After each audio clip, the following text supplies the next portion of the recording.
galera, beleza? Meu nome é Marcos Manuel, professor de História. O vestibular está chegando e nós estamos aqui no projeto do Veste Dicas para dar uma força para você. Eu sei que você está preparado, está ansioso e, como se diz, o que cai no vestibular? Tudo. Dentro de tudo, o que nós vamos priorizar? Aquilo que de praxe cai sempre. Por exemplo, vamos começar aqui com a Antiguidade Clássica.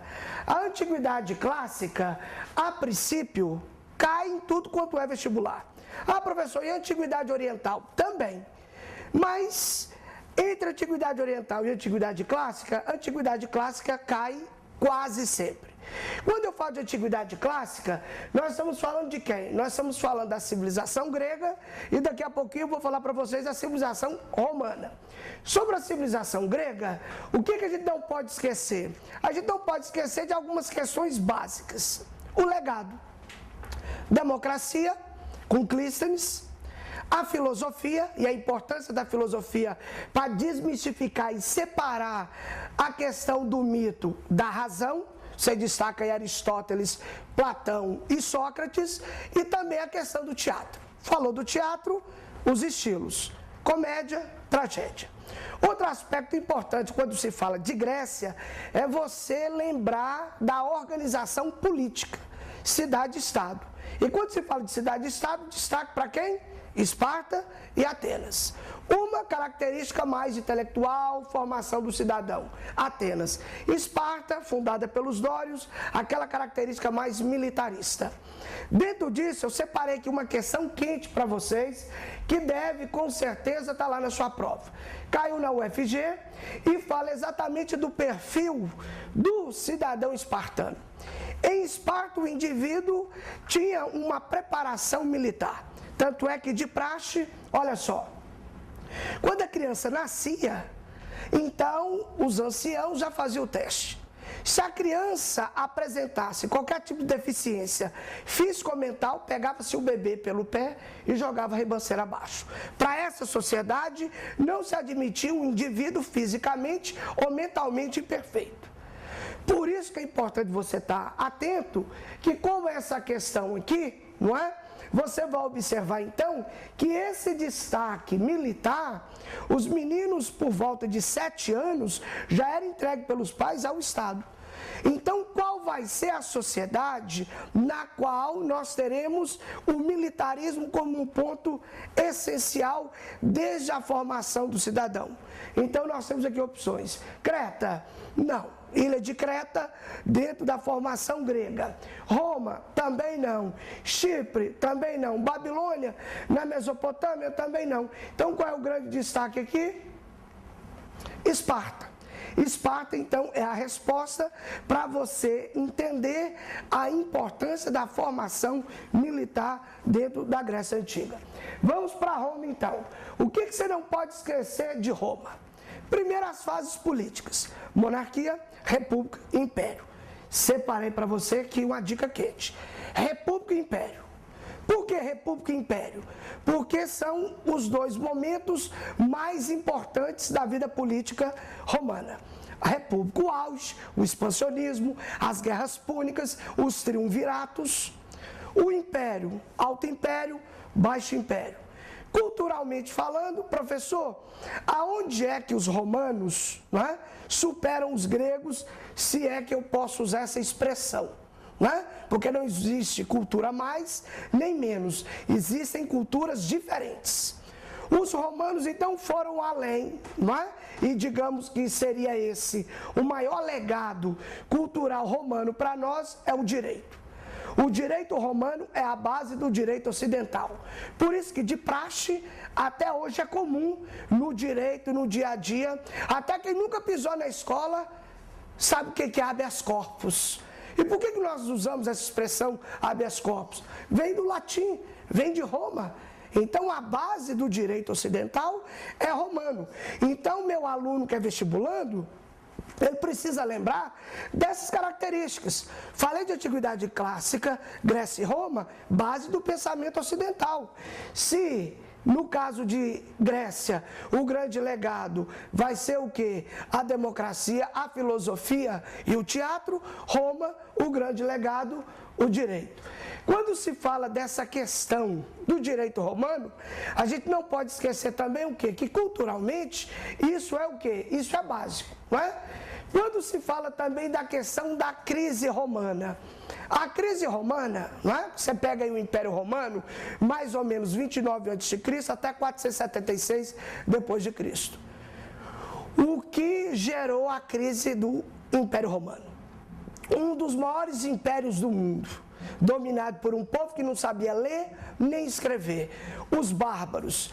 Essa questão aqui, por exemplo, é uma questão interessante. O poder político dos romanos não foi uma sucessão de vitória e de crescimento de riqueza sem limites.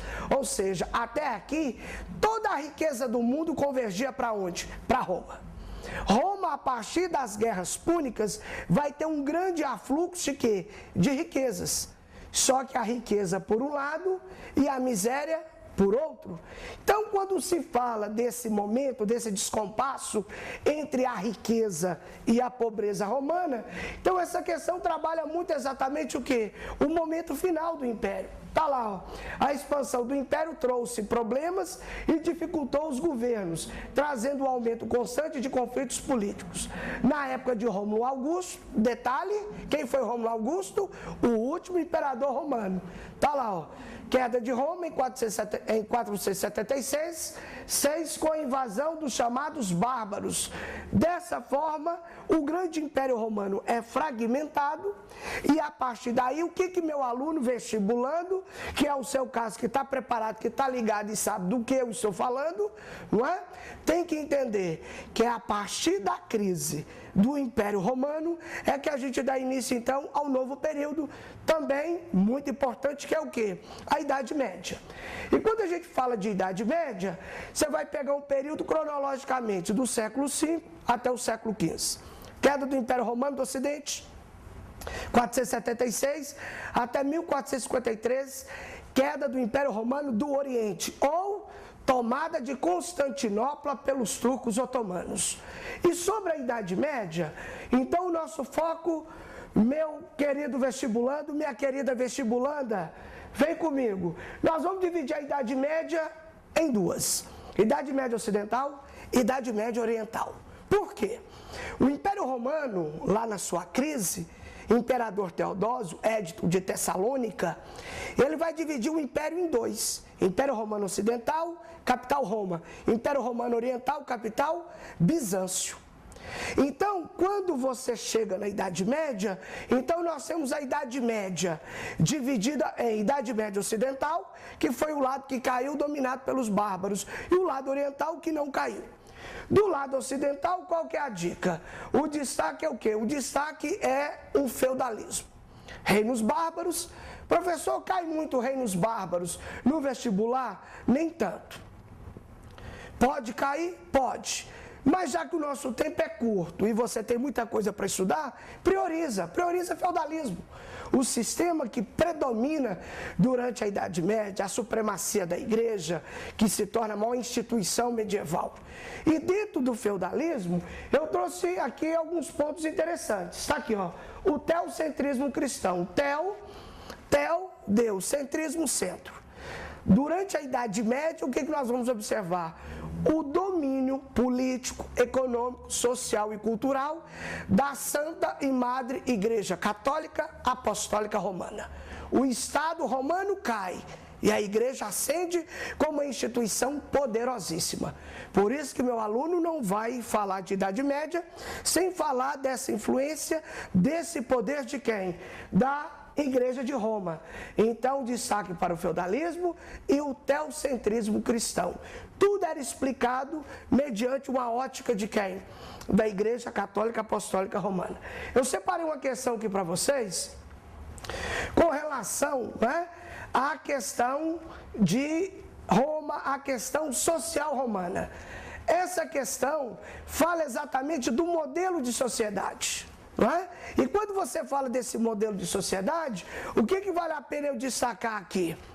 Olha só, quando você fala da sociedade, você tem um poder politicamente fragmentado, você tem uma sociedade o que é estamental. O que vem a ser uma sociedade estamental? É uma sociedade na qual não existiu o que? Mobilidade social. A estrutura social da Idade Média estava organizada de que forma? Clero no topo da pirâmide, nobreza, servos e vilões. Quem era quem? A igreja, o clero rezava, a nobreza guerreava e os servos trabalhavam, que alguém tem que trabalhar na sociedade, não é isso? Então o clero rezava por todos, a nobreza guerreava por todos e os servos trabalhavam por todos. E durante 1000 anos, em nome de um discurso, não é? Que a igreja manipulava, um discurso coercitivo, um terrorismo silencioso ou explícito, queimando pessoas em praça pública, e acredite, em nome de Deus, olha onde vai o amor da igreja pelos seus fiéis. Então meu aluno precisa deixar de ser ingênuo e deixar de ser romântico. A história, ela é viva, ela é real, ela é crítica.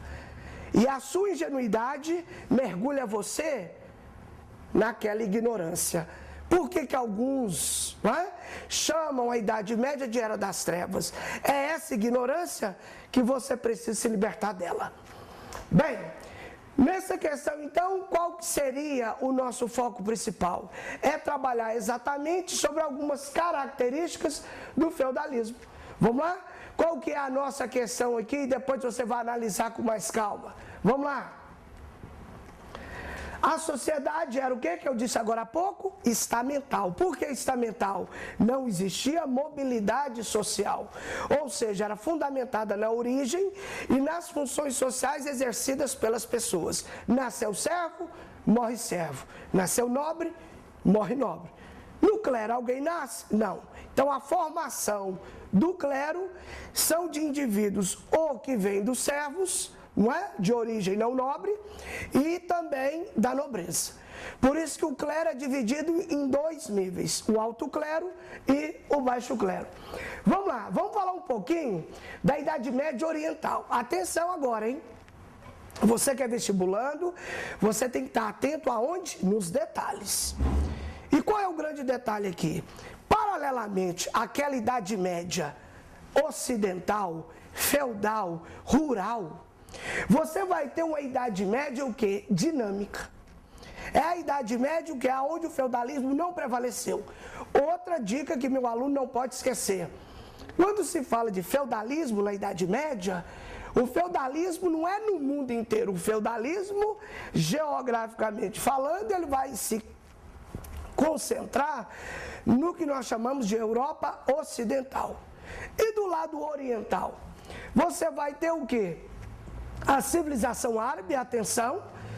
Quando eu falo de civilização árabe, é bom a gente ficar, não é, antenado na questão do mundo árabe hoje, na questão do islamismo.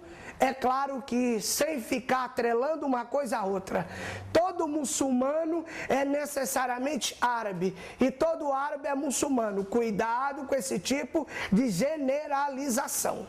Todo xiita é radical, todo sunita é light. Cuidado com esse tipo de comparação.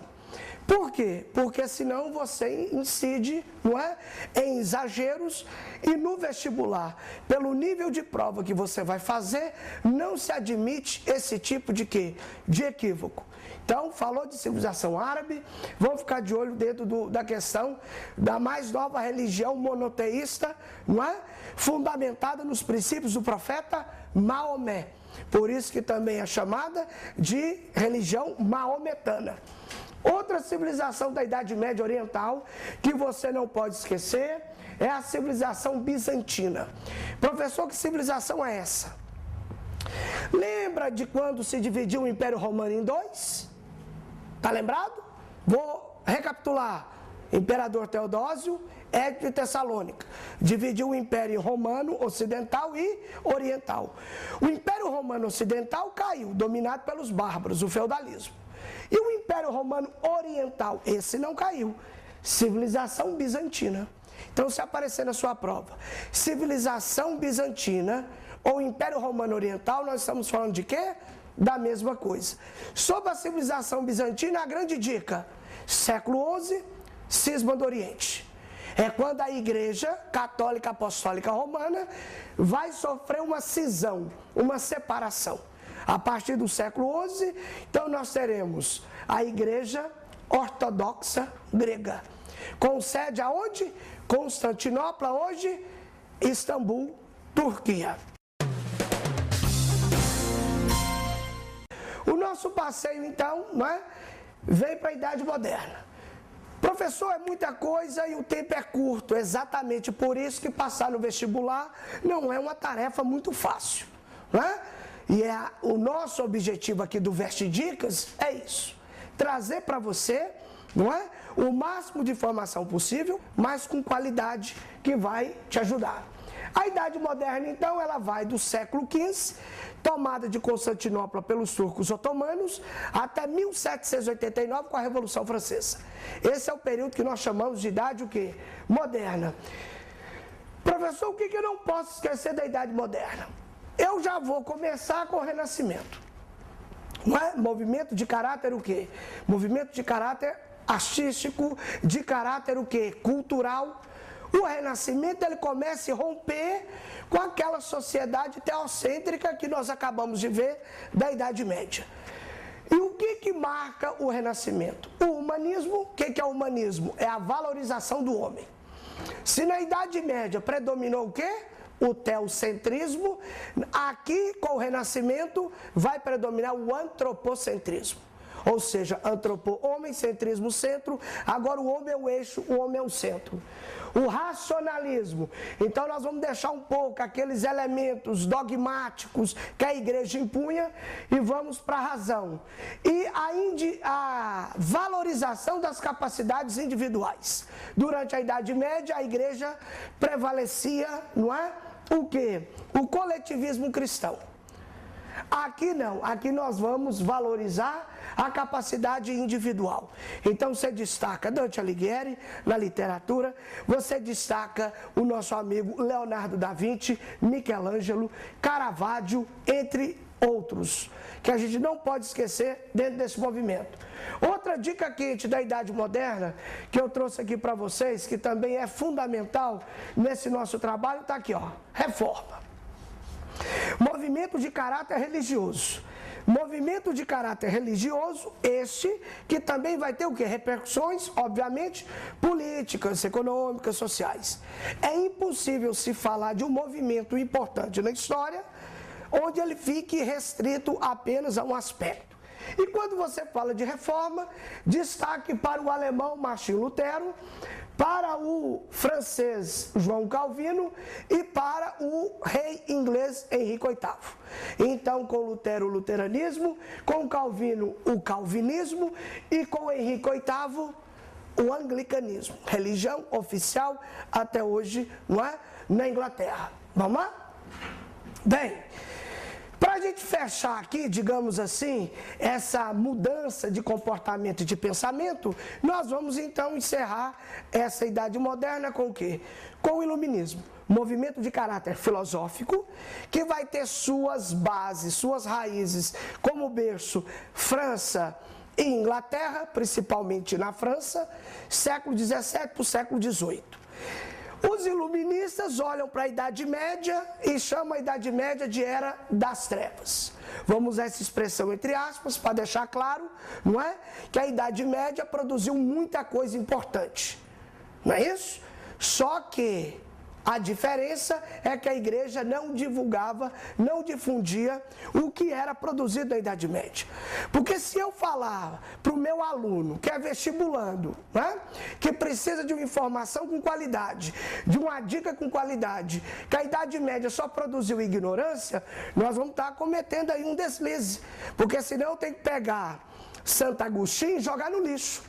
Senão tem que pegar São Tomás de Aquino e jogar no lixo. Senão tem que pegar Dante Alighieri e jogar no lixo. Então a Idade Média não produziu só, abre aspas, ignorância. É preciso entender que a questão é que a igreja manipulava esse conhecimento produzido. O iluminismo, movimento de caráter filosófico, ele vai tentar então o quê? Mais do que nunca romper com essas tradições. Então você destaca o racionalismo, um movimento baseado, né, na razão, precursores, o francês e matemático René Descartes e o inglês, o físico Isaac Newton. Então esses são os precursores do movimento. E os principais filósofos do movimento? Você destaca John Locke, você destaca Rousseau, você destaca Montesquieu, você destaca, não é, Adam Smith, ou seja, a alma do pensamento liberal nasce com o iluminismo. E por que a alma do pensamento liberal nasce com o iluminismo? Exatamente pelas críticas ao antigo regime. Professor, e o que eu chamo de antigo regime? Chamamos de antigo regime, não é? Basicamente um modelo que predominou na Idade Moderna, dividido em absolutismo monárquico, mercantilismo, não é? E aquela política desenvolvida pelo governo, não é? Por esses governos absolutistas, baseado em quê? Baseado no protecionismo, na balança comercial favorável, entre outras políticas importantes. Bem, como nós estávamos falando, então, a Idade Moderna com o Iluminismo, novas ideias, e a partir daí nós teremos então inspirado nas ideias iluministas e na independência dos Estados Unidos, 4 de julho de 1776, nós teremos então a chamada Grande Revolução Burguesa da História, Revolução Francesa, não é? 1789. A idade contemporânea, então, se abre, não é? Exatamente a partir de quando? A partir da Revolução Francesa. Então, quando se falar de Revolução Francesa, meu aluno tem que estar atento exatamente em quê? A importância histórica da Revolução Francesa como marco dentro desse ideal o quê? Liberal. Ou seja, vamos deixar aquele modelo absolutista, mercantilista, que começa a ruir, dando espaço para um novo modelo de Estado, para novas ideias. E é a partir daí que nós trabalhamos então a Revolução Burguesa, e se eu falo Revolução Burguesa, meu aluno entende o quê? Liberalismo. Então a Revolução Francesa, ela é toda fundamentada e inspirada nos ideais o quê? Nos ideais iluministas.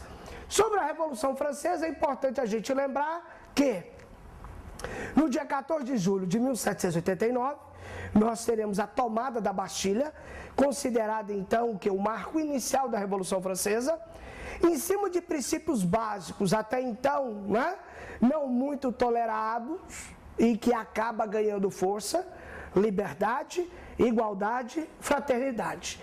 Falar de Revolução Francesa, você não pode esquecer também de que principalmente dois grupos políticos que vão disputar o controle da Revolução. De um lado, girondinos, alta burguesia. Do outro lado, jacobinos, baixa burguesia. Durante todo o processo revolucionário, o que nós vamos assistir? A disputa entre esses o quê? Entre esses dois grupos. Você divide a Revolução Francesa basicamente em 3 fases: Assembleia Nacional, Convenção Nacional e Diretório.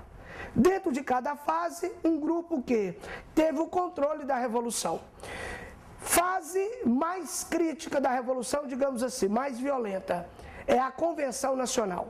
Na Convenção Nacional, nós teremos o controle de quem? Do grupo radical. Qual era o grupo radical? Os jacobinos. E o governo dos jacobinos destaca para a figura de quem? Danton e Robespierre. Dentro dessa ideia, desse contexto de convenção nacional, o período é chamado de fase do terror, porque estima-se que em torno de 30 mil pessoas, inclusive o famoso Lavoisier, aquele Lavoisier, lá da biologia, que você também que é vestibulando sabe quem é, foi um dos 30 mil guilhotinados durante a fase do terror. Então, o que a gente precisa observar nessa questão, não é? Exatamente o que? Aqui eu tenho que estar atento, e você na hora de fazer a prova, primeira fase, questões objetivas, a interpretação. Aqui meu aluno tem que marcar o que está o quê? Incorreto. E o que está incorreto, aqui que vai estar certo na sua questão. Cuidado com isso. Nervosismo, ansiedade, excesso de confiança. Nunca subestime o que? A força do seu inimigo. Ache da guerra. Atenção. Por que essa questão, a letra D, é errada? O período do terror foi uma fase de domínio político dos girondinos. Parou. Girondinos não. Girondinos era a alta burguesia. Defendia uma revolução mais moderada, mais light. Aqui o radicalismo está em quem? Está nos jacobinos. Então, se eu tenho que marcar o incorreto é a letra D, em detrimento de quem? Em detrimento dos girondinos. Não é? Os girondinos vão ter o controle da Revolução, basicamente, na primeira fase, a Assembleia Nacional, e na última fase, o Diretório. Porque essa fase intermediária, que foi a Convenção Nacional, o controle é de quem? Dos jacobinos. Por isso que a letra D é a letra errada. Falando de idade contemporânea, um outro assunto que vai estar na sua prova é esse aqui, não é? Esse ano, não é? Nós estamos então completando aí o quê? 150 anos da Guerra de Secessão. Professor, por que é importante meu aluno saber Guerra de Secessão, não é? Ainda que de forma, digamos, superficial. É para você entender que a partir da Guerra de Secessão, separação, não é? Uma guerra civil norte-americana entre os estados do norte desenvolvido e industrializado contra o sul agrário e subdesenvolvido. A intenção dos sulistas era separar do norte dos Estados Unidos. O presidente Abraham Lincoln, obviamente, não permite que isso aconteça, mantém essa unidade e por isso que a partir da Guerra de Secessão, os Estados Unidos emergem como potência o quê? Como potência mundial. Se você observar, de leste a oeste, do Atlântico ao Pacífico, não é? É o território hoje norte-americano, principalmente a partir de quê? Do século XIX, Guerra de Secessão, a corrida para o oeste, a corrida do ouro. Eu guardei aqui especialmente para vocês uma questão interessante, não é? Com a relação disso com o Brasil, por exemplo. A Guerra de Secessão nos Estados Unidos teve reflexo na economia brasileira. Por quê? Se era norte e sul, o sul dos Estados Unidos era o quê? Era o grande produtor de algodão. Como os sulistas estavam envolvidos no conflito, então o Brasil acaba o quê? Se beneficiando. Por isso que nessa década, que marca a Guerra de Secessão, vai ter o aumento o quê? Das exportações de qual produto brasileiro? Do algodão. E por que o algodão brasileiro vai ter, esse crescimento? Exatamente por quê? Porque o sul que produzia algodão estava o quê? Em conflito. Bem, para a gente fechar aí, eu vou encerrar agora, fazendo aqui um apanhado geral de século XX, século XXI. Então a gente tem que destacar, porque isso é fato, a questão do terrorismo, que se acentua principalmente com o fim da Guerra Fria, isso fica mais notável, O terrorismo internacional, seja ele islâmico, seja ele político, como é o caso, da Irlanda, na Inglaterra, como o caso do ETA, lá na Espanha. O fundamentalismo islâmico sendo um dos grandes motivadores.